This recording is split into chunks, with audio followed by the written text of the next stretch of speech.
I'm Chief Exec at the Kent Invicta Chamber of Commerce. For some reason, not sure how I got talked into it, but probably I was the only one to say yes, or my other chief execs are far more clever than I am. I got talked into putting together a best practice programme across the chamber network. And we've had a few events already. This is our third event. And I think this is a real key topic at the moment, because, you know, I've been with the chamber quite a few years. And when I first joined, it very much was a one size fits all offering. You know, just the bigger your business was, the more you paid. But then the market has moved on around us. There's not many things that you don't buy that you don't have a choice. You know, you buy your insurance, whether it be car insurance, home insurance, breakdown cover, you have your standard, and then you can add on from there. And actually, why would that not be any different with your chamber membership? And this is a question I ask myself all the time, because I'm still, as much as I think a value-based proposition is the way to go, I personally haven't been brave enough to take that step yet. So, you know, we're still one size fits all. More, you know, more you employ, the more you pay. So I'm hoping today, from a purely selfish point of view, I can learn from the three chambers that we've got, and give me the confidence to actually put together a membership offering that's going to be more responsive to our business needs. So that's all from me. We have three chambers here who have all made that transition. We have East Lancs Chamber, we have the Black Country, and we have Dorset Chamber. Each of them are going to give us a presentation on their journey, and hopefully we can hear you know, things that have worked well, whether they've had growth from it, actually if it hasn't worked well, what have been the pitfalls. So this is sort of warts and all, look at changing over to a value-based membership proposition. So what we'll do is we'll save questions and answers to the end. So we'll start with our first speaker, and I'm delighted that Jen Hill from East Lancs Chamber has agreed to be with us today and talk through their experience. So over to you, Jen. Thank you very much. Hi, everybody. Bigger audience than I was expecting. I will just share my screen. Will somebody just give me some heads up if you can see it and that it's working properly, please? Thumbs up. Great. Yeah, it's all good. Joe's kind of done the intro for me, because I don't need to go about, you know, go over the reasons why we considered this in the first place. What I will just say is that we did a lot of this work and research and listening and two-way communication with people quite a long time ago now, in the grand scheme of things, in a very, very pre-COVID world. So we actually launched this, the conversation sort of started probably 2017 into 2018. A lot of the planning and getting ready in the prep for us to launch it on the first working day of 2019, which now sounds about 3 lifetimes ago, quite frankly. So these results that I'm sharing with you are as at 12 months in, which is January 2020, because we're just going to pretty much pretend that 2020 never happened, if that's all right with everybody. But I will touch on the effects that it's had very briefly. So this is sort of the first year of launching this, iterations, what we found, the good, the bad and the ugly, if you like. The decision, based on what, I mean, Joe's covered quite a bit of it. It is largely from feedback, and I think from listening to other chambers, other business support organisations. Our board and our chief, and we got a new chief exec in the sort of, that's what really catalysted this decision, I think. But the board were very on board with what Joe's just been saying. So about the whole, just because you've got a lot of staff doesn't necessarily mean you have a great deal of free cash. And equally, as myself and our chief exec both aligned with, we were previously both one-man businesses, and 9 times out of 10 that does mean you've got disposable income. So we could see straight away sort of an imbalance of, I don't like the fact that just because I take on an extra member of staff means I suddenly have to pay more for my chamber membership. One of the good examples that somebody said to me, which I can really align with, is it's kind of like buying a gym membership and it being based on how fat you are, or how much you've got to lose, or how much you've got to gain, I guess. And again, it just felt a little bit imbalanced and a little bit unfair. And I think in today's world, people want choice. And we were really lacking with that. I think one of the other things that it's worth from a business case point of view pointing out was that our retention rate wasn't the best at this point in time, and we did quite a lot of work as to why that might be. We spoke to people who were thinking of leaving, we spoke to people who had left, we spoke to people who weren't leaving, and ultimately for various different all the same scenarios that they'll throw up to you guys, the top and bottom of it came that ultimately you're either in chamber membership or you're out if you don't have a value-based proposition. There was no room for manoeuvre. There was no, we're having a tight year. There was no, I've had a change in staff. Could we possibly just maybe not use it as much this year, or could we opt out of a few things? It was literally, you're either in or you're out. And that to me felt like we were giving the membership team, we were sort of tying their hands behind the back, telling them to retain members, but giving them nowhere to go, nowhere to sidestep. So that was a big part of why we thought about doing it. There was a lot of work went on from that decision. Luckily, we did have the backing of the board, who agreed that things needed to change. They weren't necessarily directing us down a particular path. They're relatively hands-off, but they gave us the backing that, yeah, go ahead and change it, but keep us informed as to what you're planning to do, really. So my approach is always to come from a business case point of view. I didn't want anybody's opinion really involved. I wanted to do speaking and social listening and surveys and the like, and come back to them with fact-based arguments, whichever way we decided to go. One of the nice sort of confidence building things that we did, which I would definitely recommend, is to look at, certainly with your finance team, the best versus worst cases scenarios. So if we were to launch this value-based proposition, what's the worst that could happen? Now, in theory, the worst that could happen is you lose every single member and that's it. But in realistic terms, what's the worst that can happen? So what do you think is a realistic loss? And equally, what's the best case scenario? And from that, we were able to work out that actually the worst case scenario was that roughly we thought we'd probably lose about 10k in a year. That was really the worst case scenario. That was based on everybody who was expected to pay a little bit more, potentially saying, I'm done, we're gone. And it was very unlikely that that was going to happen. So once you see those facts and figures and think to yourselves, well, actually our worst case scenario probably isn't that bad. It'd be a hit, but it's not that bad. Potentially we're not losing jobs, we're not crippled, we don't need to go and extend the overdraft. Then it makes that decision a little bit easier and gives you the confidence, and your finance team's confidence in you sort of playing a bit fast and loose with some of the figures and taking some risks, I guess. So based on that, we then planned for every eventuality. So we had various different iterations of what we now have, which I'll show you in a minute. It changed a lot. We included the staff quite a bit. We included a focus group of members quite a bit. We spoke a lot to other chambers. A couple of them are on the call, and you know who you are. You were absolutely transformational, if I'm honest. So a network like this is very, very important. And quite frankly, they were way ahead of us in terms of making this decision.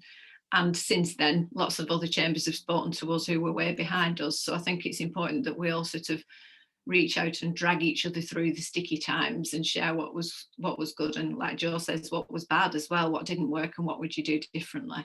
So that was really, really useful. And I spent probably an inordinate amount of time chatting to other chambers and visiting and finding out about it. And our chief exec just saw that as such time well spent, because quite quickly we figured out that some of the things we were thinking of doing and the way that we were going to promote it and launch it really weren't the best idea. People had done that and had bad experiences, so we had a rethink. Planning for every eventuality, again, brought us through all these different iterations. We changed things. We were quite strategic about the way we worded things, and we thought quite heavily about how to communicate it, because what we didn't want was any form of backlash and negative PR, I guess, for want of a better phrase. We also then considered, in terms of resource allocation, we historically had essentially a one-man membership team. You could argue that some of the responsibility for certain members sat within other areas of the chamber, but ultimately we only had one person whose targets and job title was membership. And we identified quite quickly that that's not right for the size of chamber that we are. Just to give you all a bit of an idea here, we cover half of one of the UK's largest counties. We cover 6 different borough councils. We are roughly about 600, well, we were 600 members.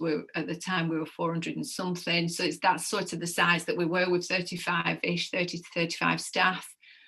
And for one of them to be looking after members, what we'd spotted was most of that person's resource was going out all the time, trying to get new members in, and effectively we were a leaky bucket because he had no resource whatsoever to try and retain them. No conversation was going on just before we were about to lose people. So we were literally putting people in the hopper just to lose them 12 months down the line. And it was showing on the figures, quite frankly. So the board bought into the fact that something needed to change in terms of resource, and agreed that there needed to be some investment in membership as a whole, and the way that we speak to them and treat them, and the relationship that we have with them, which was, again, that just builds confidence, knowing that your board is behind you. So this is now our offering. We were quite careful to word it the way that we have. We tried out different names for different packages.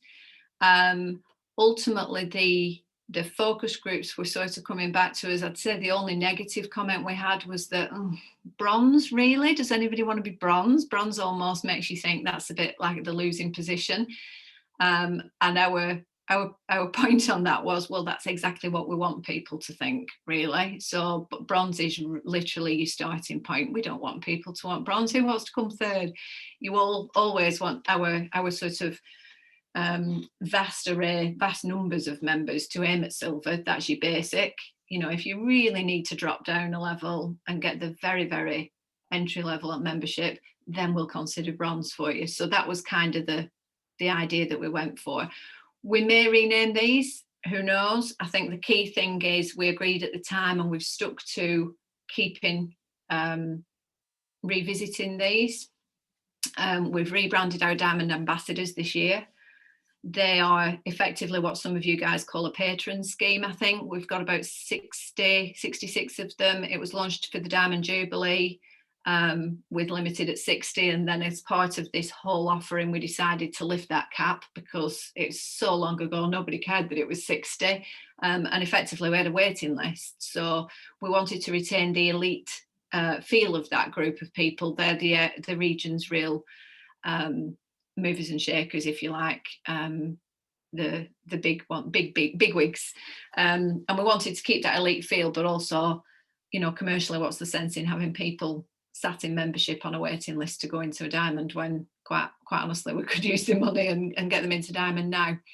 So that's the 4 packages that we now work with. We communicated this via various channels. We already do rather a lot online and on email. We also have a chamber app, which needs a lot of attention still.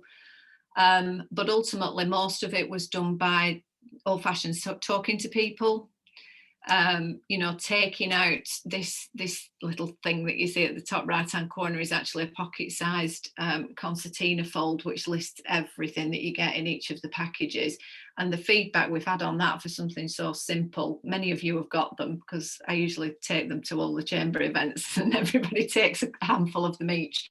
But the feedback we've had on it for something so simple is just that it's all there in one place and explains, you know, for bronze you get this.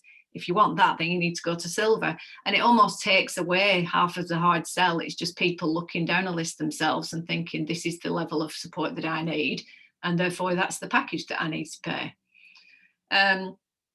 We also communicated new changes such as quarterly direct debits, which were officially available before but weren't highly promoted. We always wanted, you know, the money in first, so to speak, and we sort of balanced up the risk of a direct debit being cancelled way after somebody's used all the support and got the value out of the membership. We weighed that up against well, are you going to lose the member in the first place if you don't offer them a direct debit? You know, direct debits are available for absolutely everything this day and age.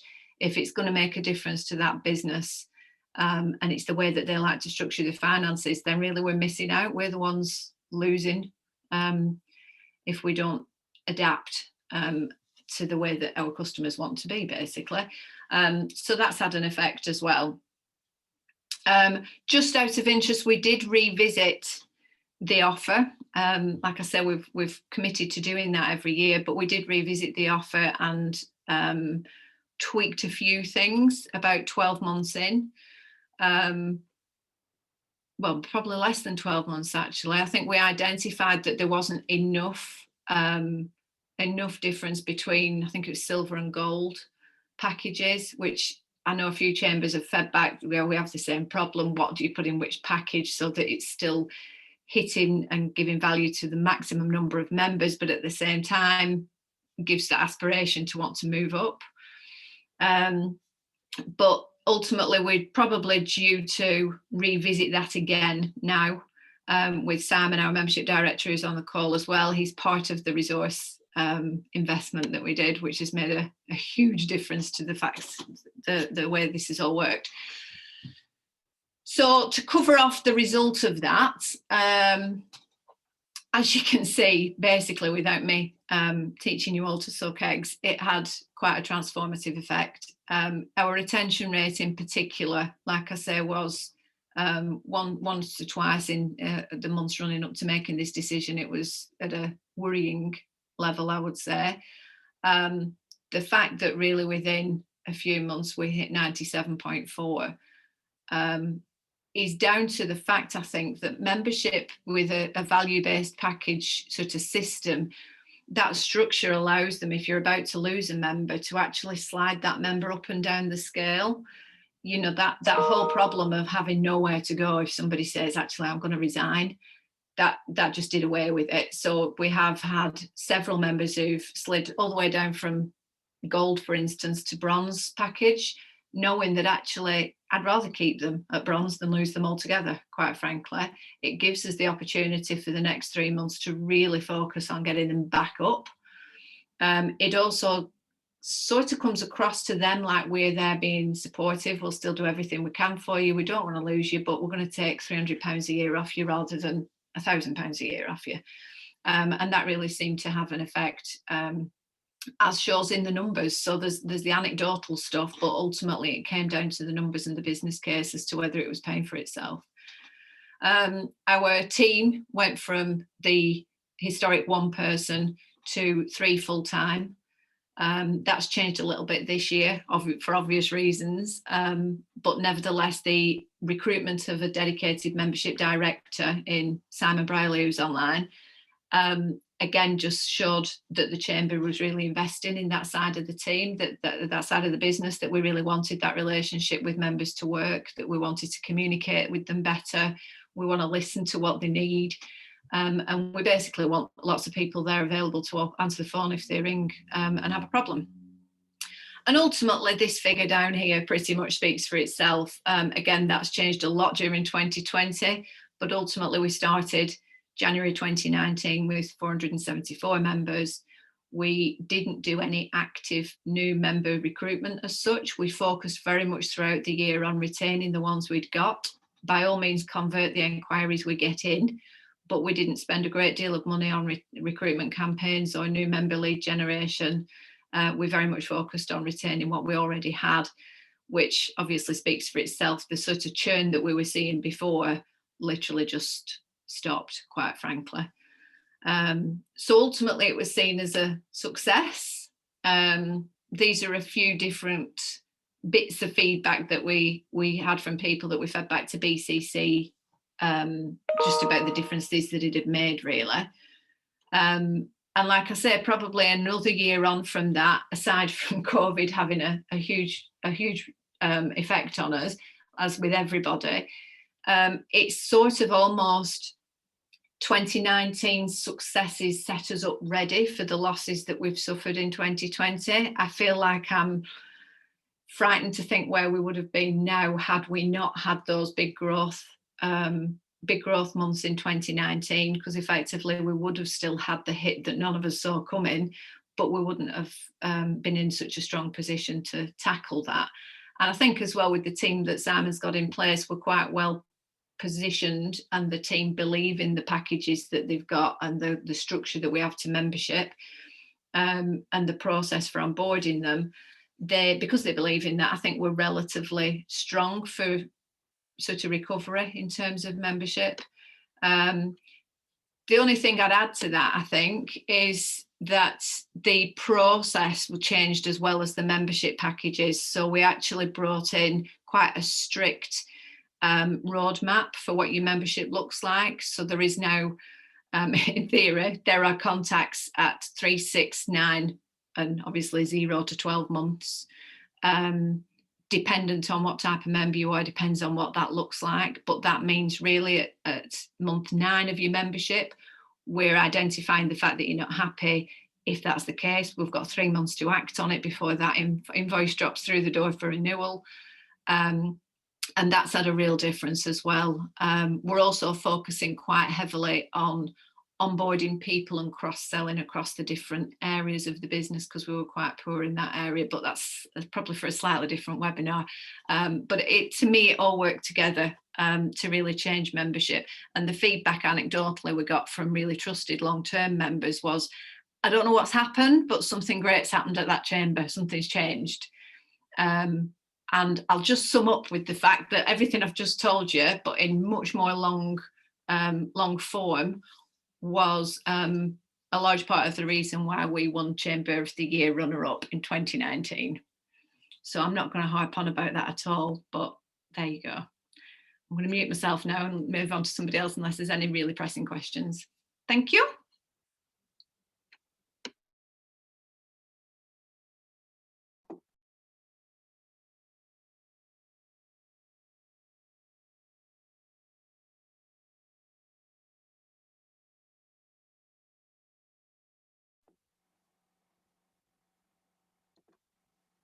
It appears my staff were muting me. It's not very often they can keep me quiet, but they did. I would shout very loudly about being a runner-up. I think that's a great achievement and something that, yeah, you should all be very proud of. So thank you for sharing that with us, Jen. What we'll do is we'll ask some questions towards the end, because I'm sure there's now I've got a lot that I'd like to ask, because we want to look at going down that journey. So we'll save them all to the end. But thank you, Jen. I'd now like to hand over to Corinne from the Black Country. Hey, afternoon, everyone. Let me a sec.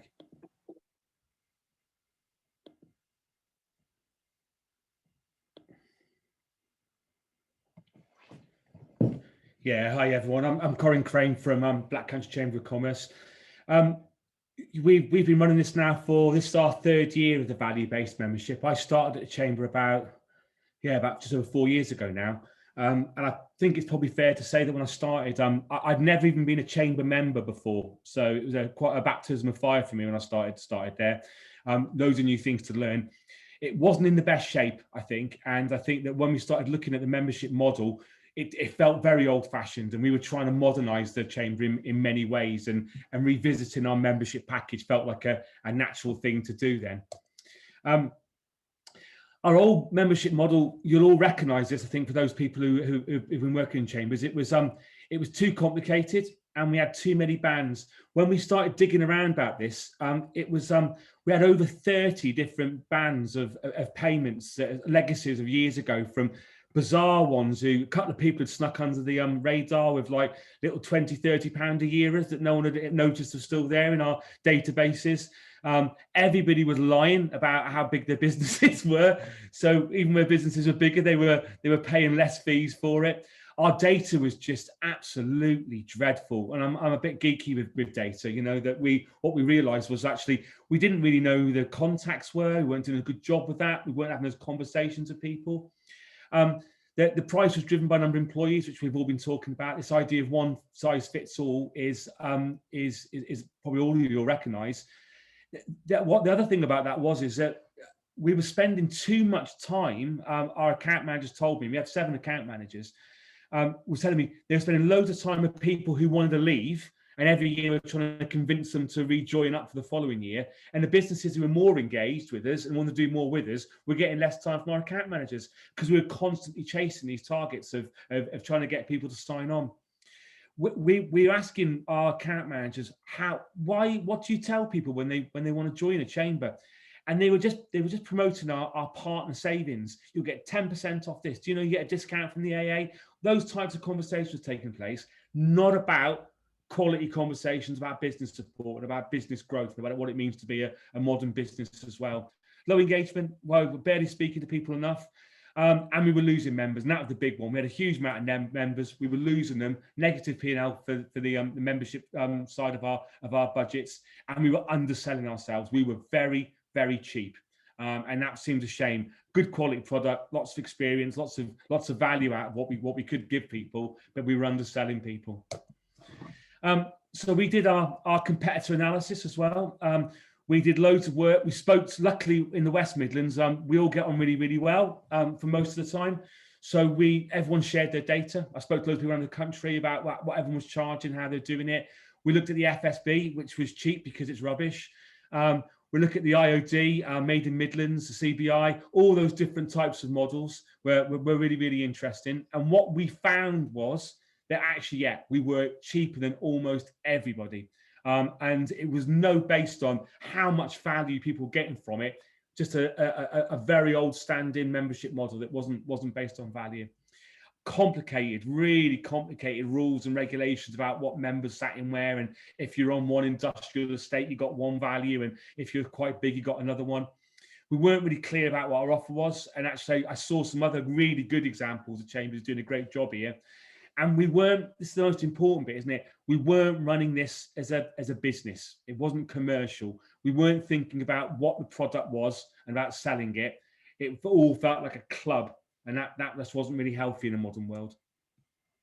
So once we'd sort of worked all this out, we then rang every single member. This was a massive commitment. So not every member did the interview, but we promised to ring every single member 3 times, and we did that, everybody. And we got a return back about 30-35% of the members we spoke to did interviews, which was a really good bunch of people.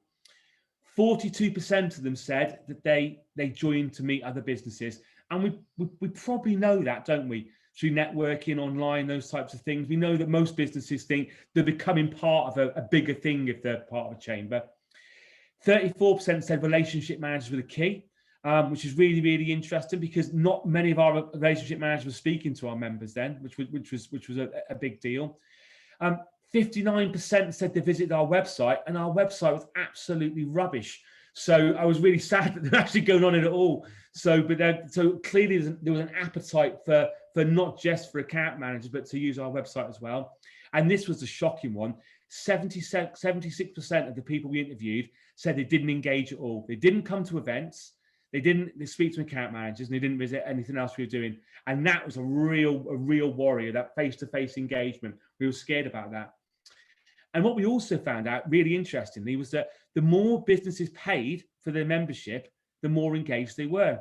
the less they paid, the less they were engaged. And this is the real big thing. You know, you're thinking about, actually, do we keep our prices down to get more members, or do we push our prices up and accept that we might have less members, but they're going to be better engaged and we can spend more time with them? And that was a really interesting dynamic. So this was what our new model looked at. And we got 3 board members to lead on this with our commercial director, so that the board felt bought into it right from the start. And they did a good job on this. It was in value and engagement based. So we were looking at a staggered system, and you're going to recognize something in a minute about what we all call these staggered systems. But you know, you pay so much, and you pay a bit more and you get more, and you pay a bit more and you get more, all around engagement. We never start off selling the cheap one. We always start off selling the most expensive one, and we sort of let people drop down a little bit if they're interested. But very clear expectations on nice sheets. We could say, if you pay this, this is what you get, and we will deliver that. And we will promise you we will deliver that. We promise you each year, all the things we say we do, you'll do it. However, there is an expectation on the member as well to engage themselves. We can't take everything to them. So we expect them to self-service on the website, to put articles up on whenever they can, to do blogs, to help sell their own products. It's a two-way street for us. This idea of self-service has been really, really hard to push, but the ones who are working it really feel like they're getting value out of their membership as well. And we bought lots of new products onto the market that were really, really good quality. So we wanted to stand out in the field. If we were going to charge more money, which we were going to charge more money, we want to say that it's not just old products, it's really, really good ones. So we relaunched our business magazine, and it looked like business. You know, you want to be inside that magazine. We do quite a high profile business festival that costs quite a lot of money to run, but people want to be part of that. We do like a director and board development program that looks quite cool. People want to be part of these products all the time. So as we got rid of all the crap stuff and bought really exciting stuff to place it around. And this was the big one. We invested massively in our media and marketing offer. And now our comms team accounts for about 1/3 of my overall team members. And we've got an ex-journalist in there, we've got copywriters, we've got people who are really, really good at this, because people want to raise the profile of their business, and through social media and electronic ways of talking to each other felt like a really, really positive way of doing that. And certainly the higher level you pay, the more access to that market you get. Now this was the one, wasn't it? We had an honest conversation both with the board and with the members. We decided that we could afford fewer members but still increase our revenue. We did the worst case, the best case scenario, and we worked out that actually, if we push our prices up to a certain level, we might lose a few members, and actually we could probably afford to lose about 20% of our members and still make more money as a business. Now that's hard, isn't it, for a business organization to say that, actually, but from a commercial perspective, it's savvy, isn't it? Why would you be losing money by trying to service too many businesses and lose money on that? So we accepted that. We pushed the price up enough that it might push some people off. We got backlash from that, and I'll come back onto that in a moment, but now we make money in all those areas. This was a big one. A lot of my account managers were telling me that they got a lot of grief from a lot of members sometimes, who nagging them all the time about various things. So we made the bold decision to only work with businesses who wanted to work with us. And we'll ask them very clearly, why do you want to be a chamber member? What do you want out of this? What will we get out of this? What does the relationship look like? And not to be afraid about saying, no, actually, chamber membership's not right for you at the moment, I'm afraid. But want to come back in the future when your aspirations are the right one. That's a big, tough decision to do. We were honest about membership numbers. Now, I'm not saying that everyone on this call is a terrible fib dog, but what I'm saying is that when we were looking at our membership numbers, there was all sorts of rubbish in there, and you can make your business look really, really big if you want to from membership numbers. When you strip out an awful lot of those deals and those daft things that's been going on over the years, you get a far more control over your database. So for our board, that was a shocker, because when we cleared up a lot of the data, when we got rid of a lot of all the old models, our numbers dropped dramatically. That wasn't people resigning. That was just really, really bad data sometimes. Back to confidence, say no, I've covered that bit. But we would measure our success on revenue first and members second. And that was a big, tough decision for the board to do, but we did that. And actually what we found over the 2 years now is our revenue's gone up year on year. And actually now we make more profit than ever in our membership. And as a standalone offer for us, about 20% of our overall revenue comes from membership, 80% from commercial products. About 20% of that revenue, we're making a good profit now. So as a standalone offer, it's a good one. So our model is bronze, silver, gold. There's a nice surprise for you all, and our platinum patron. Our bronze, and don't shoot me if I get this wrong. It's about 45 nicker a month, so around about £450–500 a year. Our silver is about 65 quid a month, and our gold's about £95 a month. And as you go up those levels, you pay more money, but you get more access, particularly to our media offer. And that's what people get really attracted. We've got a massive spread, huge database of businesses right across the Midlands and beyond now from the business festival work we do. We've got a really big spread. So people pay more money, but they get a bigger profile from that. And they also get other deals, you know, member-only events. They get some discounts coming through, some proper support with training, some very limited stuff. But the more you pay, our patron model still gets the most money in, which is really good. And our platinum model is our peer-to-peer networks. We've been running about 3 or 4 years now, and that we charge about £3.5 for that, which is a really good peer-to-peer network that works well. But the bronze, silver, and gold, the ones that we worked on, real clear expectation: pay this, and you'll get that. And we give them a value statement at the end of each year to justify what we've done. We built in annual increases in fees. We round that up to a £5, so it doesn't look daft on our membership number and our membership and marketing materials. But that's just built in now. No discussion, no argument. The world's going, gets more expensive every year, and so does our membership. And we guarantee we'll do a quarterly check-in with people. So we give them a call. We try and run through the QES with them, ask them a few questions about what their commercial appetite is at the moment. And our staff are really pushed hard to cross-sell training, marketing and products as well. We've got some really cool stuff that we want to sell, and that's where we make a lot of our money as a business, from the cross-selling and the products. And we push that out to non-members loads as well. So that's absolutely great, but they pay a lot more money for those products than our members do, obviously. And wherever possible, we try and make it much cheaper just to join us than to actually be a non-member and do the products. So 3 years on, we've got less members than we had 3 years ago, but we make more profit, and we're comfortable with that. And our membership numbers are going up at a really good, steady rate now. Our retention rate's excellent as well, so we're confident it's been a good deal.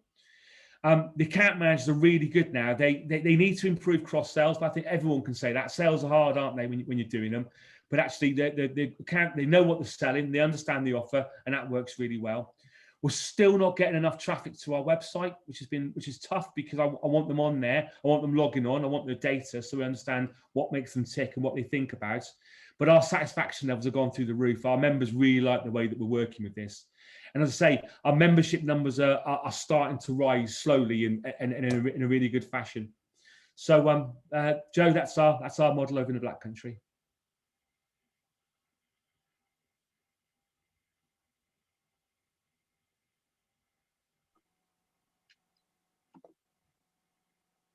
Thank you, Colin. Sorry for the delay. I had to wait to be unmuted. You're not able to stay till the end, are you? No, I've got an event after this one. I really apologise. That's okay. Could I just ask you a quick question myself? I'm very interested in this value statement. Again, that's something else that I've always wanted to produce, because it is very tangible. As chambers, we get one from the British Chambers of Commerce, and you always get people say, "Well, I never really got anything out of it." Well, actually, to show them something. So, am I right in presuming that's automatically generated from your CRM system? Yeah, we do. It sometimes it works, sometimes it doesn't. And a lot of it is around the data we collect off our CRM system, so it works really well. Richard Sheehan's on the call as well from Shropshire, and he's got a really good system as well that just prints them off automatically each year, and that value statement goes out with the renewal invoice as well. So there are simple ways of doing it. It's, as much as ROI can be demonstrated, it's a nice figure, isn't it, to have. Whether anyone believes the ROI figures when you send them out, but at least it's a good effort, isn't it, to say, look, you pay this and you get that. And I think it's important. Yeah. Well, I see somebody just put in the chat. What CRM system do you use? We're working with someone called Ruby up in Ruby. up in Leeds, yeah. And it's been all right. Been a bit of a baptism of fire. We had quite difficult getting our docs services online with them. We've got the old-fashioned docs team who work alongside that. We could do more with it, but it's okay. Okay. And one other question, which no doubt everybody would want to know, which I will ask everybody at the end, is what was your entry price? And what is your entry level price now?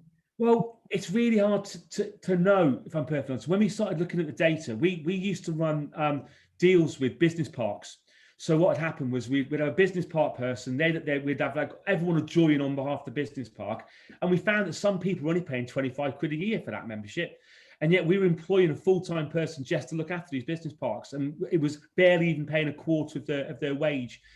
So when we started stripping some of this away, some of these members had just fallen into normal membership and carried on paying 25 quid a year. There was some really weird anomalies in the old data systems. We scrapped all that, just got rid of it all, you know. But now, if you're a startup business, we charge you about 300 quid a year. You can only be a member for 2 years before you have to move into full membership. But our cheapest entry level is about 45 quid a month, so just over 500 quid a year now.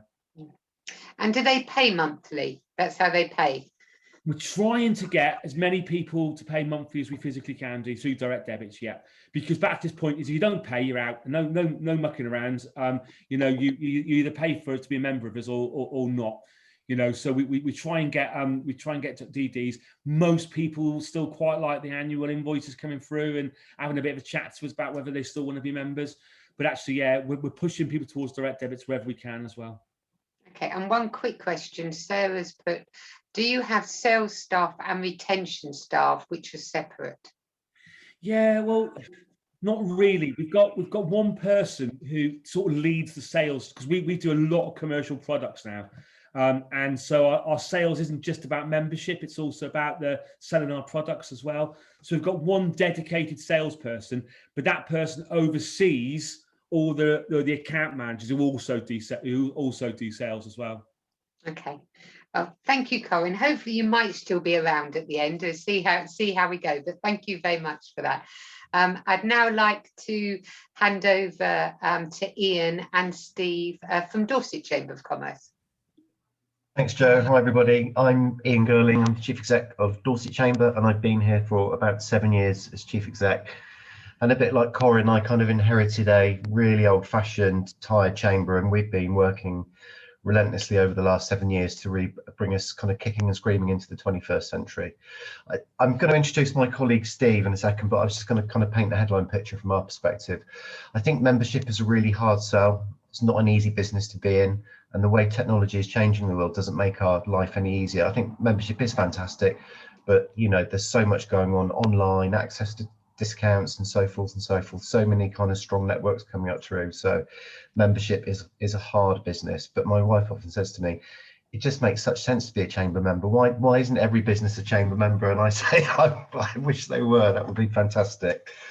But just about our chamber, we're a chamber of around 630 members at the moment. I feel we've weathered the storm quite well. You know, what could have been a massively difficult time for us all as chambers, I feel our chamber has come through quite well. Our retention on volume basis is about 88% at the moment. And Steve will tell you that we haven't had our kind of value-based proposition in for very long. We're still kind of bringing that in at the moment. We've got, on top of our membership, we have 27 business partners and they pay us about £4,500 a year. So we've developed that as a really strong, important, independent memberships stream, and that's probably the low maintenance part of our membership, and that's where the retention is highest as well, which is quite interesting. We've got turnover. We've got around 16 staff at the moment, and we turn over about £1 million a year. We deliver the gateway service on behalf of our Dorset LEP. We also have just delivered 8 peer networks, and we're just waiting for a new tranche of peer network funding to come out, and we'll be going for that. But we've always, as a chamber, we've always looked to really spread our risk across the areas of international trade, our business partner program, membership, and we've always been a little bit reluctant to go in too heavily for public sector contracts. You know, we don't want any dependence in that area, but actually this year that's proved really valuable, and you know, we've gone for that, and it's provided a really strong income stream for us. We're at the moment, I'm really hopeful we're going to get a grant from the council as part of their funding for 100 memberships to support businesses as part of their COVID recovery plans. They asked us for a proposal for business support, and I've put in a proposal about £100,000. That includes 100 memberships, and I'm hopeful that that will come through, which would be fantastic. And we've you know, I mentioned we've done quite well. Our events particularly have been really busy. So we're running a bi-weekly networking event. They still want it bi-weekly, despite the fact we'd like to move it to monthly, and we're capping those out at 90 people on every event. So they're really busy, and they've come to be a really valuable support for businesses through the pandemic. And we've worked really hard with our councils and our LEPs to provide support, not just for our members, but for the wider business community. And that's been a balancing act where, you know, you don't want to be seen to be giving too much to the whole business community and not enough to your own members. But I think we've done quite well there, and we've done that through our social media. And I was doing it in the pandemic. I was in the height of it. I was doing a daily video, which was getting, you know, thousands of views across LinkedIn. So that's worked really well for us, and I think has helped with our retention. Okay. So Steve, do you want to come in? Yeah, so I'll share through, because we're going third. I've got the shortest presentation, and a lot of it you'll have heard already, so I won't repeat it. So I'm just going to share my my screen, if that's okie dokie. I can do that, hopefully. Ka-ching. Yes, I can. There we go. Lovely. So we started off with 9 different membership bands, which you can see there, all based on employee numbers, and that's what I inherited when I joined just over 4 years ago. We'd been talking on and off about changing to a values-based option, and the pandemic, I think, gave us the opportunity to do that. I think that ultimately we sat down and said, this is the time to take the risk, because we're in a pandemic. It's going to be tough anyway, so why should we just not take this opportunity? And like everyone else has talked about, you know, we put various presentations together. We did a lot of research. Ian and I spoke to the board, who were very supportive. And ultimately, what we decided to do is to have a hybrid year. So we launched this in September 2020.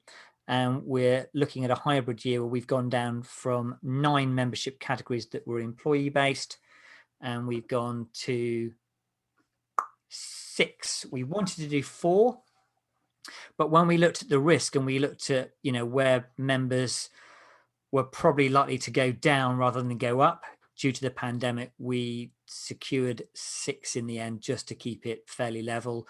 And, you know, as everyone else has said, you get what you pay for at the moment. You can see their little dots and bits and pieces. So you basically choose what you want and you get what you pay. Well, one thing that's worked really well for us is upselling, because we've got sort of some headline grabbing figures in there, which don't get very much. So ultimately, we have been able to upsell quite successfully between the packages by making sure that we've kept certain things back, like the key database for members, like the ability to go to our business leader events and such like, which work in those first 3 categories. We want to get to 4, and that's where Ian and I are long term. But obviously the pandemic meant that we had to make some decisions that were slightly different, but we do want to get to 4 in due course, which is basically what you've seen on the previous 2 presentations. And when we looked at the threats and opportunities, as has been said before, they were fairly clear and easy to work out. You know, businesses may not like the packages. They aren't seen as value because we've never really sort of put a value to it before. We've always just said, if you've got this number of employees, this is what you pay. So we had to kind of move our thinking. We were concerned that potentially a threat would be existing members may opt for lower cost packages. Despite the pandemic, we've not seen that being a massive issue. And obviously by reducing choice, there was less option for businesses to work with us. But interestingly, we actually saw the opportunities drive more of what we've seen over the past 5 months. And that is that the new package has been much more attractive. We've been able to improve our retention, as Ian said, we're at 88%, and that's a pandemic figure, which is really good. The packages offer a more cost-effective way for people to get involved with the chamber at every level, which has helped to scoop up some people that were disenfranchised with town chambers and wanted more, and also were disenfranchised with the FSB. And actually, it's a much more saleable product in terms of the ability to upsell and also upsell on other products as well. So overall, most of our existing members have retained a price point pretty close to their original package. That's because we had the 6, and obviously new members can be upsold, which wasn't possible before. So they're the 2 key takeaways I would add. We've just done some research with our members through a company we use called Insight 6. And interestingly, that's been all about getting our net promoter score up and also getting Google reviews, of which we have immense numbers in comparison to many other networking businesses locally and nationally. And effectively what that's seen is that when we look at the 2 top tiers of that, which is satisfied and very satisfied, we're currently sat at 99%. And that was 1/6 of our membership took part in that survey, which was email driven, which is not a bad percentage, just under 20%, which is kind of what you'd expect. So although we can't talk a great deal about non-pandemic numbers, I believe that we would have been in a significantly worse position during the pandemic if we had not made this change, because it's just given us flexibility. And any of the concerns that we had internally about people just all going, oh, we'll just take the cheapest option, just hasn't been the case. And in fact, a lot of people that engage with us at the cheapest option end up taking the next one up because of the upsell opportunities that it gives us. But we're having those engagement calls, which we didn't have before. And we have been running on a reduced team during the pandemic. So we're looking forward to post-pandemic, the ability to upsell even further. I'll shut up now because I know lots of you got lots of questions, and I think that's probably where the win is at the moment. Thank you, Steve. So if anybody has any questions, you can either put it all in the chat, or actually use the raise hand function, might be easier. And then I can just, you can then ask your own question. But in the interim, there has been one question, and I'll ask it to each of you. So I'll start with you, Steve. And it's very similar to what Nick Charles has asked, which is, how did the transition from size to base to the new levels work? What is the process? So it's a bit of the nuts and bolts. So, I've got all these members like you, we've got about, I don't know, we must have about 8 different categories. So they're all paying their set amounts. How did you go about putting that into your new categories? How did you just automatically slot them in? What was the process? Yeah, so what we took the assumptive approach, because that's kind of how I work. And this is where it goes back to the, our desire to have 4 and the reality of having 6. So we had 6 because when we did it on 4, we realized that there was a large chunk of our members that would be in a situation where we would be asking them for significantly more money. And in the pandemic, we didn't feel that that was likely to be a particularly positive conversation with a number of them, or they would be paying a significantly less. So we built in some extra places, but we did exactly what you've just alluded to, Joe. It was a time-consuming piece of work I did. I went through every single member. I looked at what they were paying at the moment and where they would fit. Sometimes we might take a little bit of a judgment call on whether we felt, looking at their engagement, whether they may be up for paying a bit more, and we'd have a little bit of a punt on that. But ultimately, it was very different for us because we did do it in a pandemic. So we had to be a lot more cautious, because it wasn't the time to go out and say, oh, by the way, look, we want another £250, or we want another 40% increase on your membership, which would have been just insane. So we clearly weren't going to do that. Okay, so it was literally a case of manually, member by member, putting them in the nearest one as to what they were paying for. And then you could always upsell it. What about those that,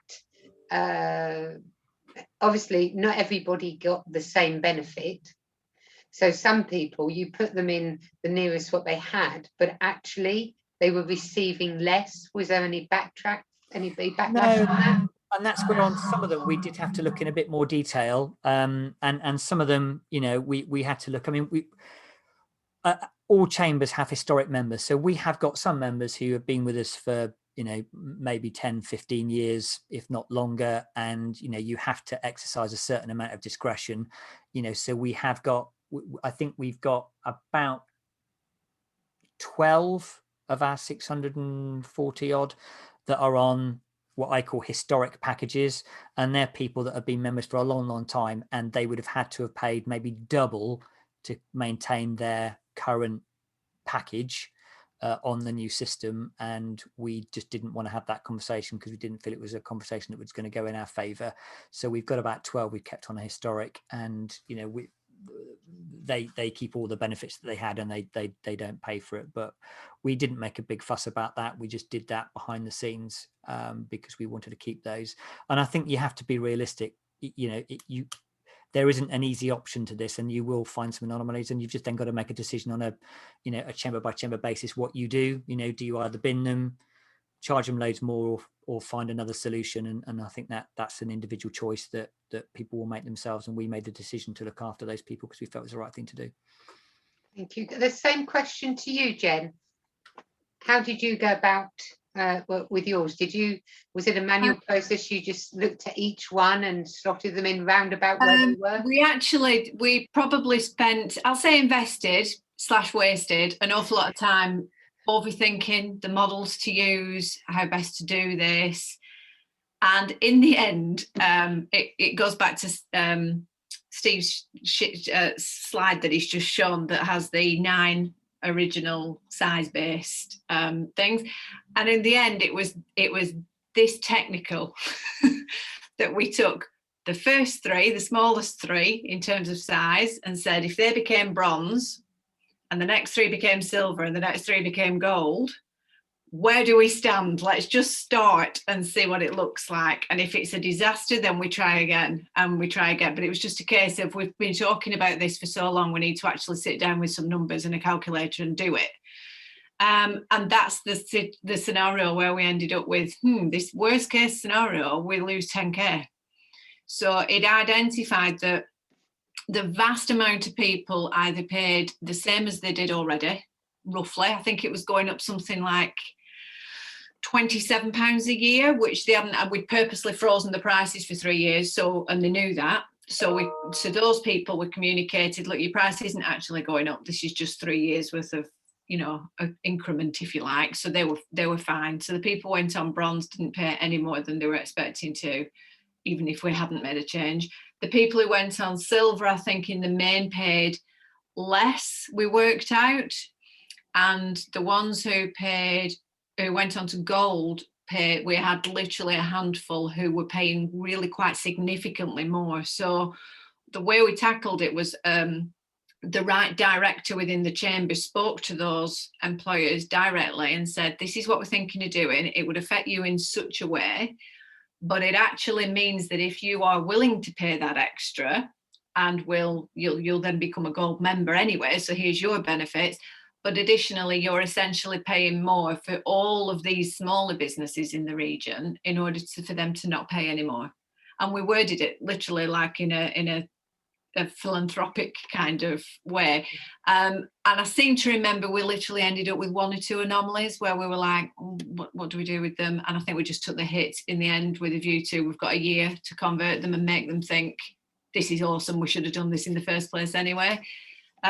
So I would love to say that it was some technical model that I spent months building, but ultimately it was almost a bit stick your finger in the air and see what happens, and it paid off. Yeah. Okay, thank you.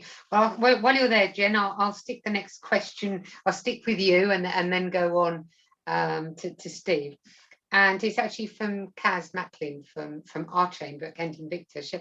Do you have an international membership or something specifically for those that import export? We've got a very, very, very old, well-established international trade club, which has its own separate membership. We don't have a chamber membership as such for that.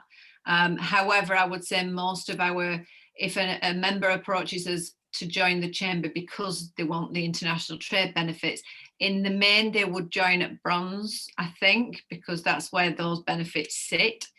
It's then our membership team's job, I guess, to upsell them to silver.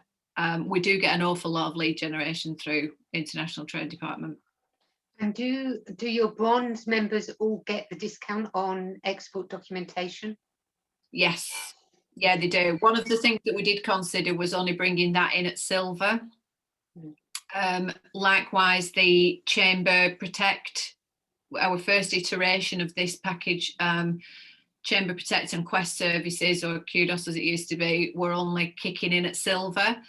But and to be honest, it's frustrating because the vast majority of people were fine with that, and it allowed an upsell opportunity right from the off.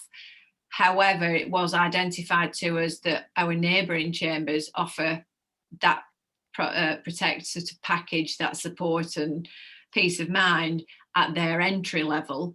So a few members quite rightly said to us, to be honest, I could just quit with your chamber and join Westlink's chamber and pay half of what you're telling me I now need to pay in order to keep my Quest cover. And we sort of reviewed it, and we were like, oh, it's like this as to which was the right way to go. But ultimately, we probably did what Steve said, and rather than go down the highly commercial route, which would have been more lucrative, we went down the route that felt right for a chamber, for what we should be seen to do. Okay, and I'll ask you one more question while you're there. So your entry level, as I asked with Steve, with your entry level now, how does that compare to your entry level before? Like I say, it was about, I think it was £27 from memory. Our entry level bronze now is £300. The first iteration, it was £299. Silver was £599, gold was £999, just because I'm a bit OCD and I liked the way it all rhymed.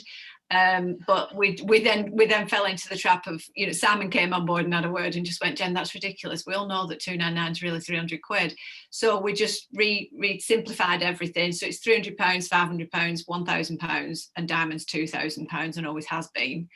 But previous to that, I think our entry level for like a one-man business was £27 is off it, 263 or something. No, not much different. Okay. Thank you. And Steve, same question to you really. Do you have amongst your packages, do you have something specific for international membership? We have, and we launched it as part of this. Something that Ian and I talked about for quite some time was doing that, because we knew that a lot of our international trade members just joined us for those services and weren't interested necessarily in the rest of what we offered.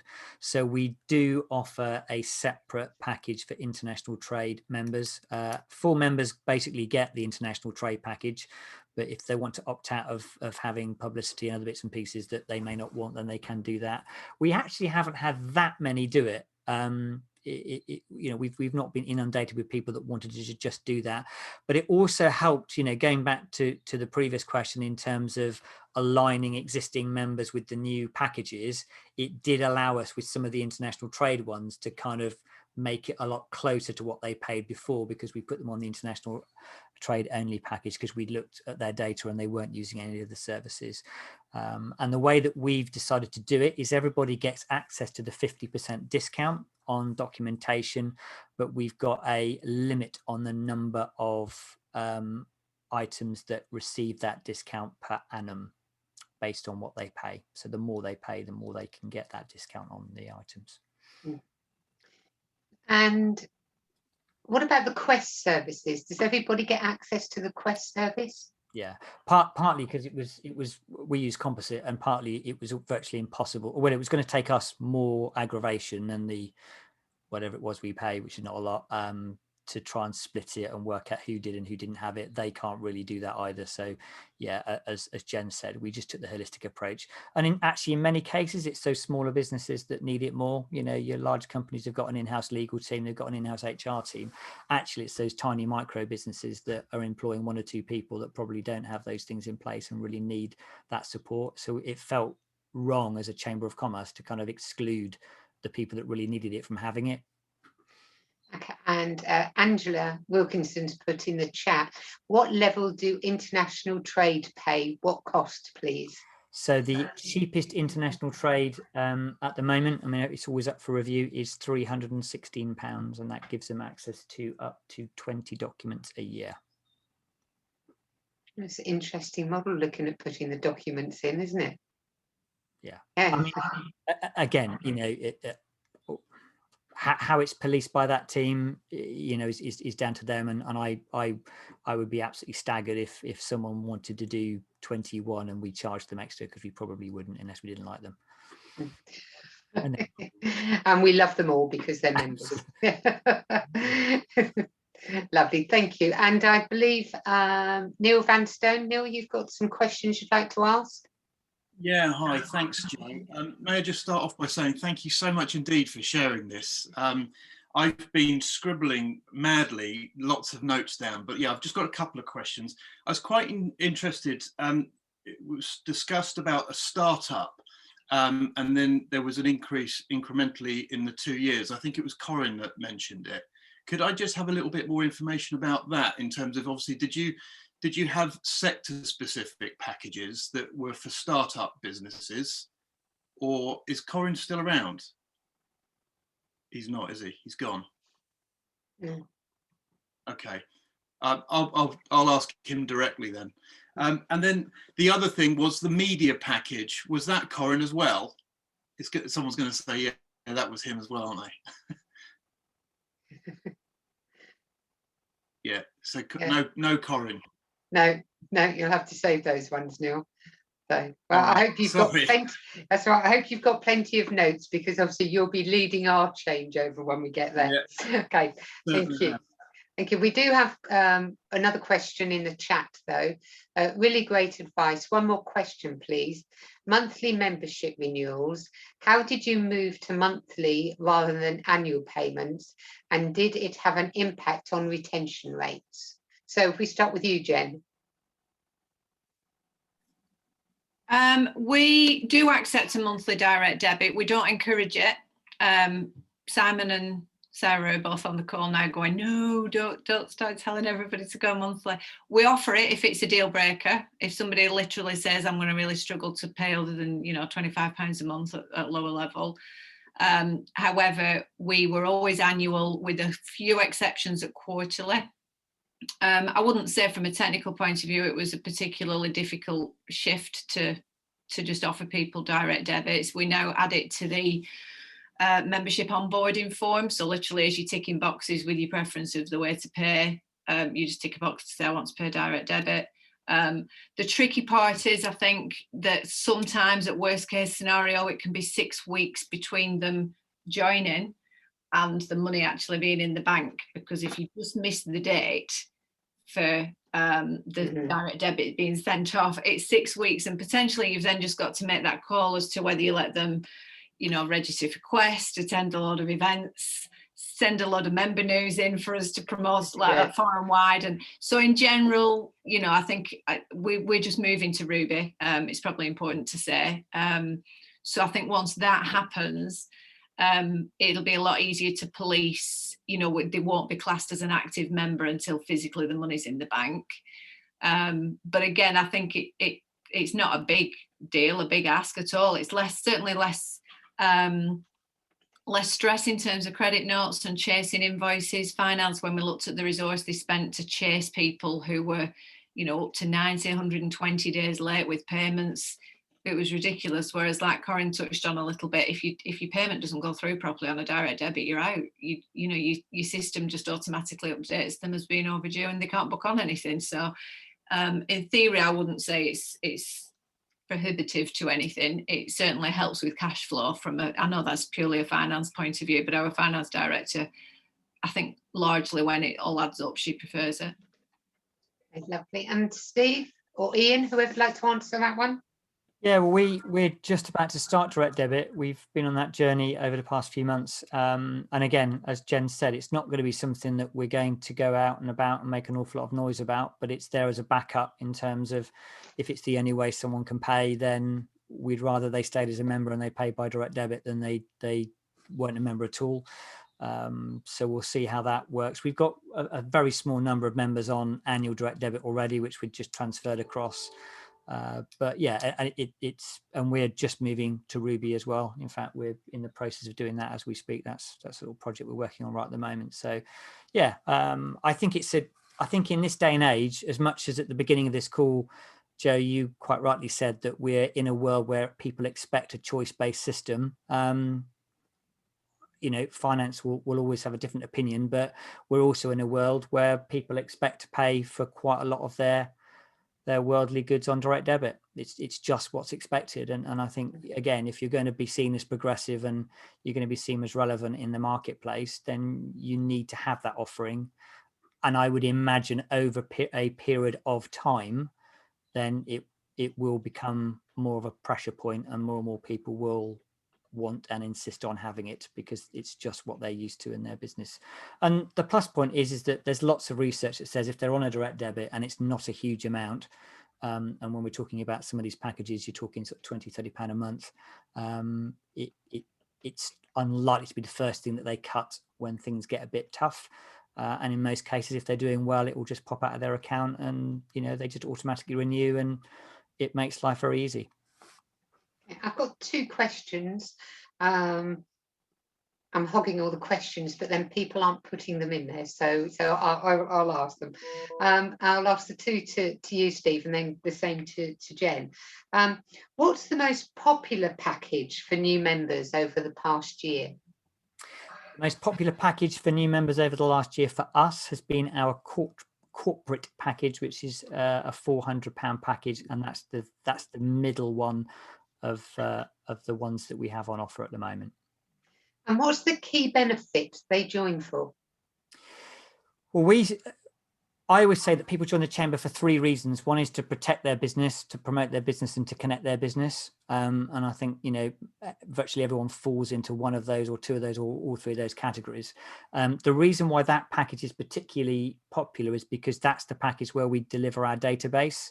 So you can pay just under £100 more less for a package that doesn't get that database.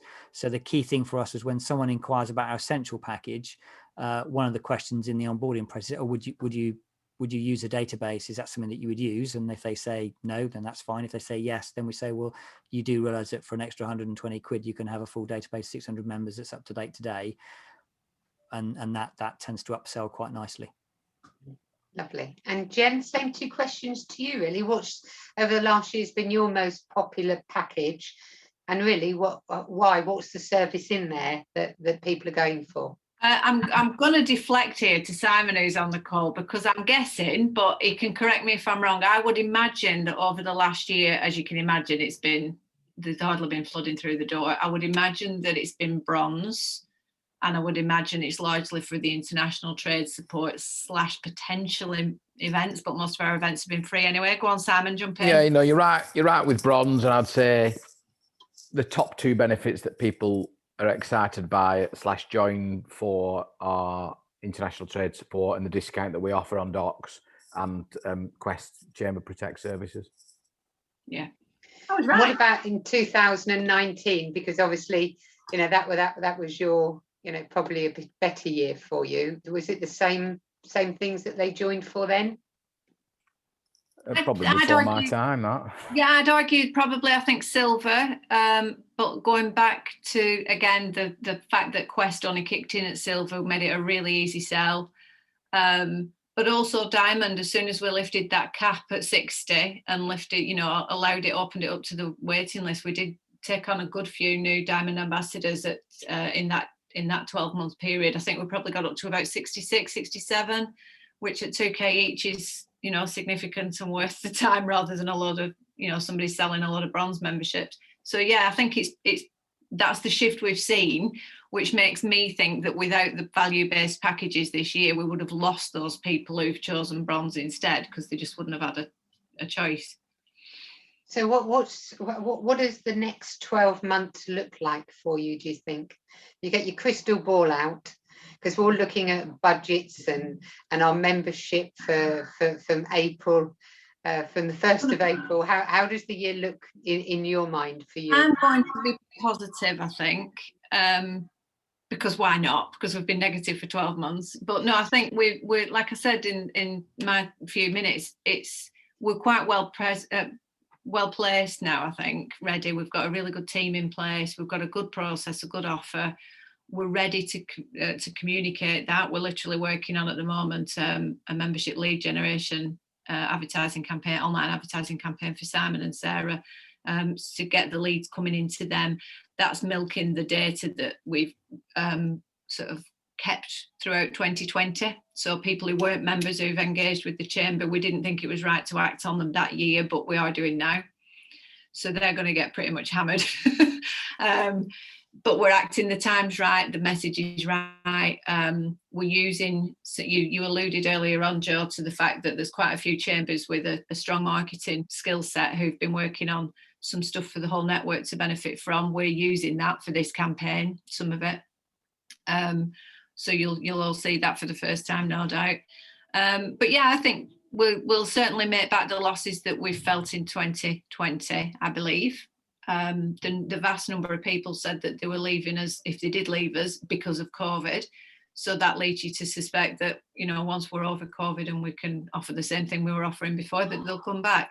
I think we may well need to keep visiting those 4 packages and say what's included in them. I think probably over the next 12 months, there's going to be more of the just picking the phone up and asking for general advice, access to funding, that type of thing, which at the moment we only have our chief exec answering the helpline. That may well change so that all, you know, if all members know it's available, it might be a case of other people having to resource that as well. But yeah, I'm going to go out there on a limb and be quite positive. Yeah. Good on you, Jenny. And what about you, Ian? How does the next year look for Dorset? So the budget that we put together was for this year, so first of March onwards, was pretty disastrous, to be honest. It was very much a worst case scenario.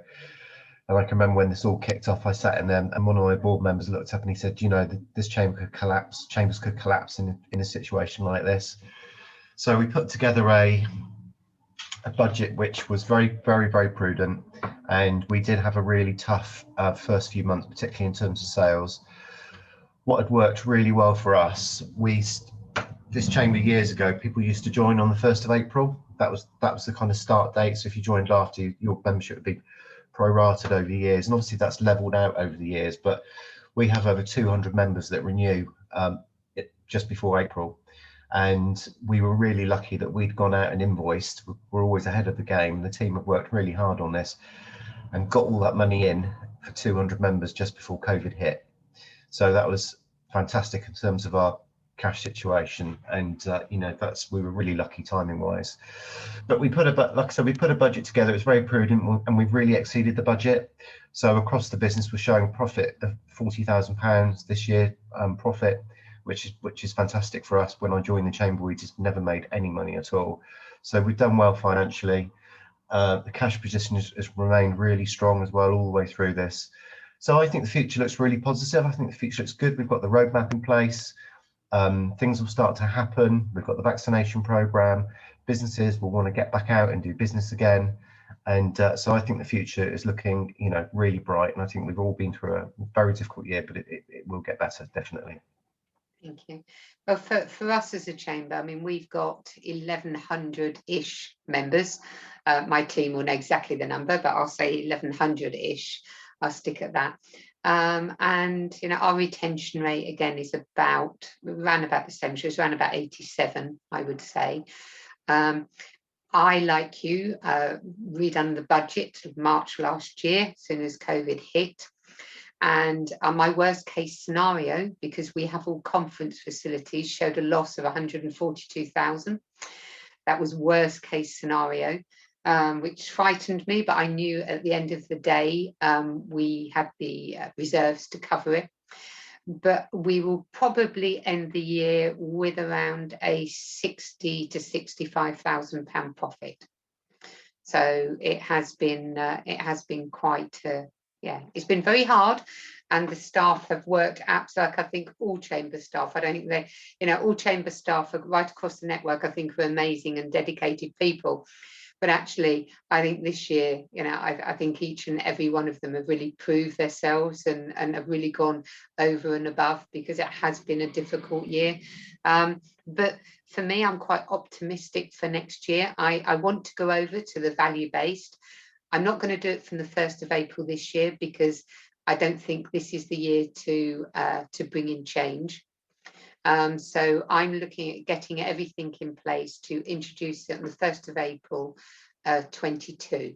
So whether you call me a coward backing off, I don't know, but I'm doing it. I'm planning mine for then. So, you know, if anyone else is going through that journey around about the same time I am, who's on the call, you know, I'm quite happy to share as we go along. So, Joe, can I just come in with a really quick point, Joe? Just on the point of how hard staff have worked. You know, I think as chief execs, when we get together, it's clear all of our teams have just worked unbelievably well this year in really difficult circumstances. But one of the things that we did, just as a little thank you, we gave all our staff an extra week's holiday. So if your chief executive hasn't done that, you might want to say, do you know what they've done in Dorset? yeah, thanks for that. Yeah, we'll take that bit out of the recording. There's a question for you here, a slight off-topic question, and it was for Ian. What is the format of your networking events to attract so many attendees? So I think what we've worked really hard on these, and we try to make our events quite fun. I mean, Steve fronts most of the events and does a really good job. So we try to make them fun and enjoyable. That's the kind of first principle. And they've really become a platform. It's not about people coming together to sell each other. It's not about going out and pitching. It's been about bringing business people together to share ideas, obviously raise their profile. Of course, they want to do that. And of course, they want to do business. So Steve will open up. We'll kind of have a bit of banter at the start, set the tone, and then we'll drop people into groups. Doing this all on Zoom. So we'll move people around in different rooms.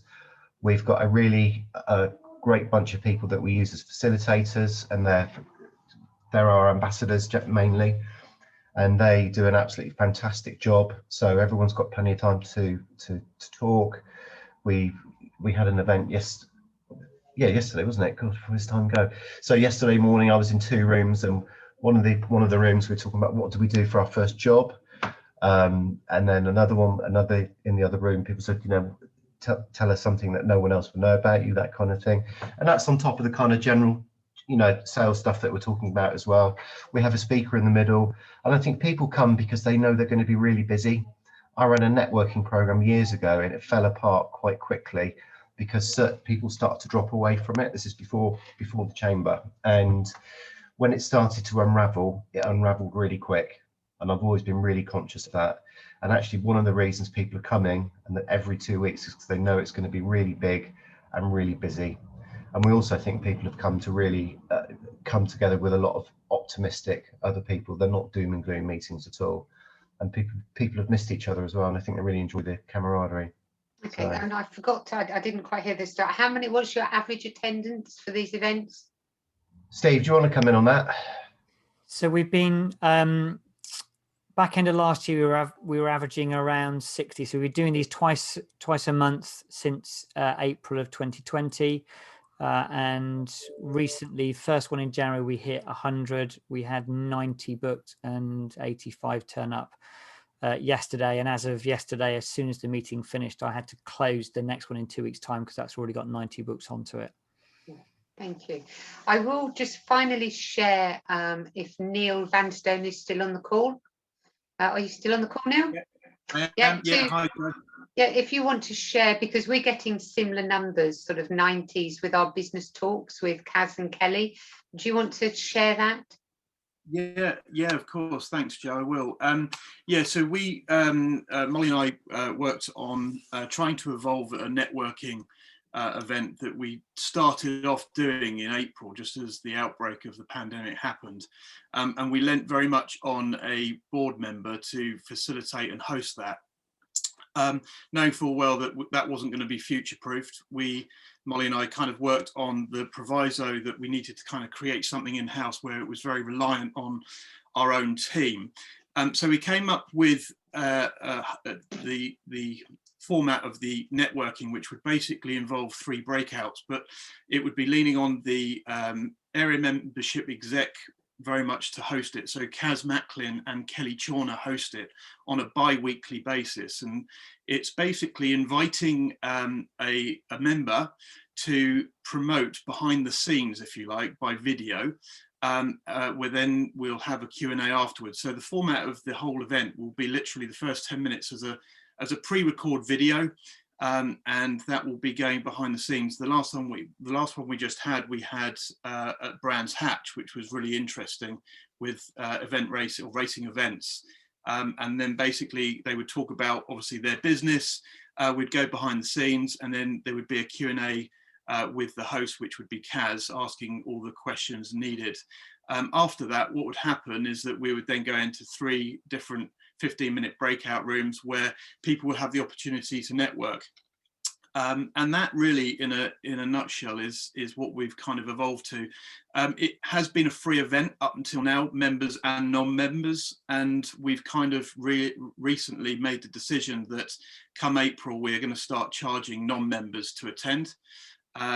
I think Molly very kindly has put a link to the YouTube of the one I've just been talking about in the chat, so you can have a look at that at your own leisure. But yeah, like I said, we've been doing it free. The stance on that really was just to, I suppose, everyone was going through a very difficult time, and we wanted to encourage not just members to be able to have an opportunity to network with one another, but we as a team also saw the opportunity to try and still get a lot of lifeblood into our pipelines. So of course, bringing and attracting non-members was also the opportunity here. So now that we, as Ian's already alluded to, is that now that the government have now got a roadmap in place, people are starting to think a little bit more positively.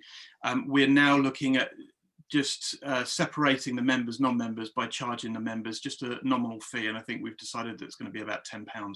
So that's kind of what we've been working on. But yeah, it's called Business Talks, and then obviously the walk round bit is called Business Talks Walks. But do have a look at the link that Molly's put in chat, and yeah, maybe even come and join. Thank you, Neil. One thing Neil didn't say is that actually with our events, we've been doing the majority of them free to members, but actually the events department has made more profit than it had in the previous year, because obviously we don't have the overheads. And for each event, Neil has gone out and got sponsorship. So, you know, with the sponsorship, no overhead, we've added benefit to members by giving it free, but we've actually made more profit. So I think I'm going to have to draw this session to a close now, which is a shame, because I think we can always talk membership matters for hours and hours. But, you know, I will be setting up the next 2. So as soon as I've got those out, there'll be 2 in March. I will send all the details out to the CEO so they can circulate them around to everyone. BCC have asked me if I would just give a plug that this Friday is their membership call. So, you know, please do go along to that. If you haven't got the details of the membership call, I'm sure someone in your team does have, or BCC will be able to give that to you. So just from me, you know, thank you very much, Jen. Thank you, Ian, and thank you, Steve. And thank you, Corin, although he's not here. But a big thank you to all of you for taking the time out to come and join us. And I think over the coming year, or years actually, there is so much we can all learn from each other. And as I say, somehow I've been lumbered with putting together this best practice program for the network. So, you know, if any of you have anything that you're doing within your chamber that you think is really good and you want to shout about, my stipulation is that it has to do, well, actually has to do one thing, is it has to be a commercial opportunity. It has to add to the bottom line, but it could be something that's really good in retention, which is retaining new members, therefore increasing your revenue. So it's all about sustainability of the network. So yeah, it's just joe@kentinvictachamber.co.uk. Yeah, please do get in touch. So yeah, thank you very much. Nice to see you all, and see you all hopefully at the next event. Thank you, Joe. Bye.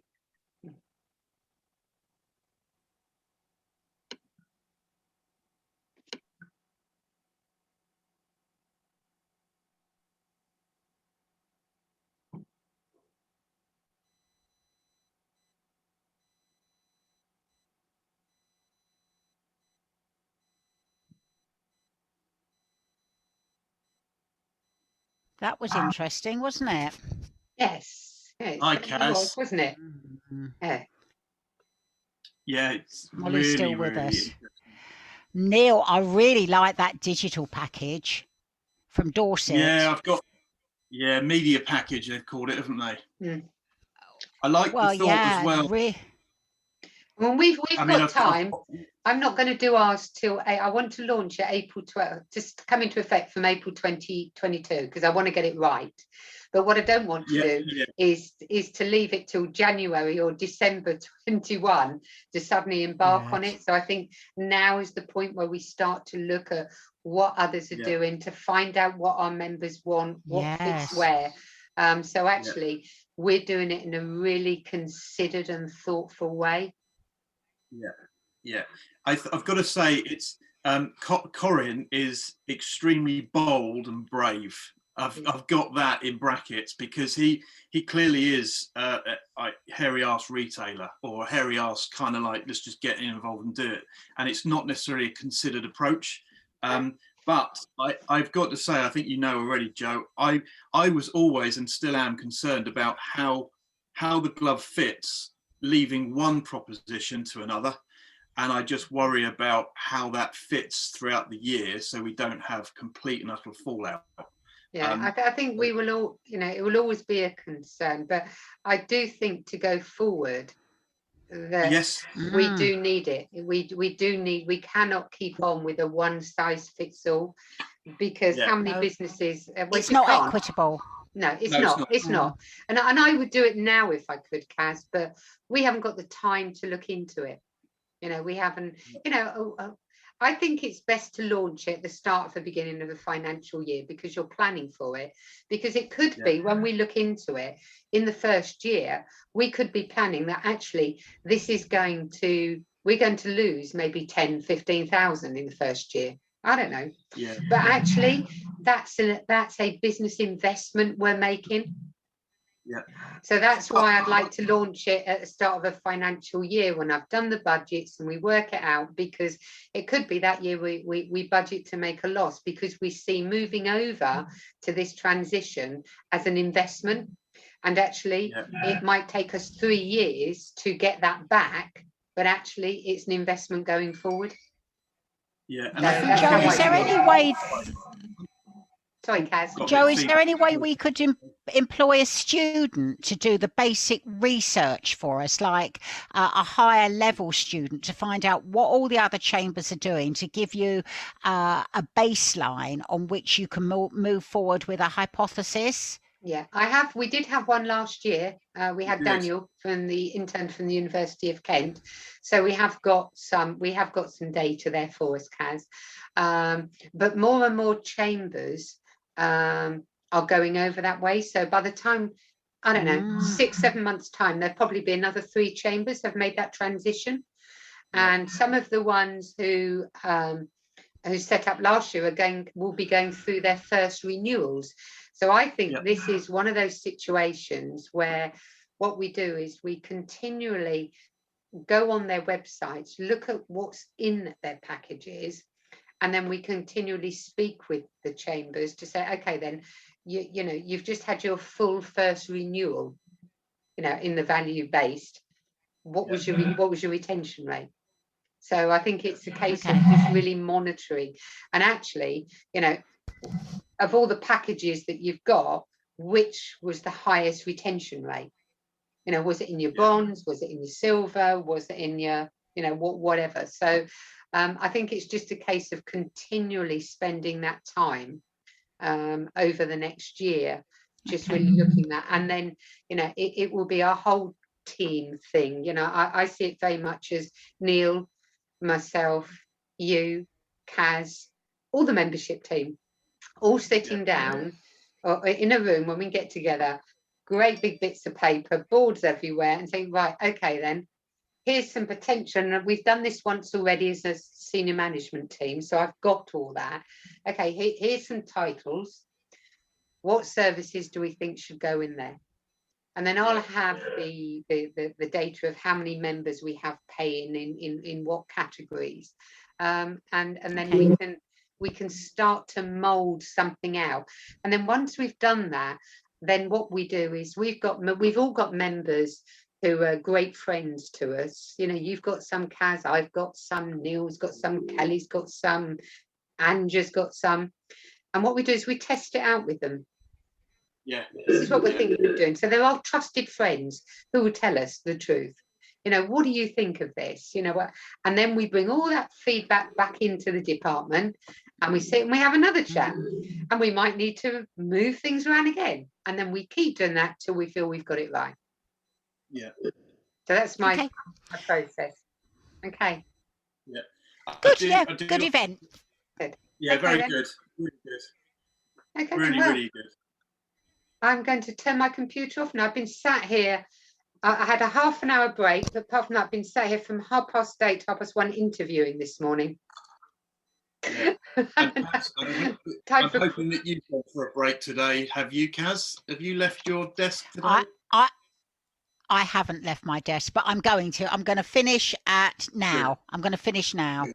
I'm going to finish All now right. because I haven't left my desk at all from first thing so this you morning. do make sure you do, Kaz. I have to say, Nick Hawley was very, very good this morning. Crying shame there were only 3 people there. He's got such a nice way about him. 3 people for what? Yeah. For His what? event today. 3 people for the event. Well, that wasn't very good, was it? People sign up and then 3 people attend. And what sort of event It's was what it? it was. It's called Heads Up, and he was looking at reflect, reset, and return to growth. What I said to Neil is both Kelly and I did go because in terms of supporting our members, a return to growth is a skill that possibly we could share with members.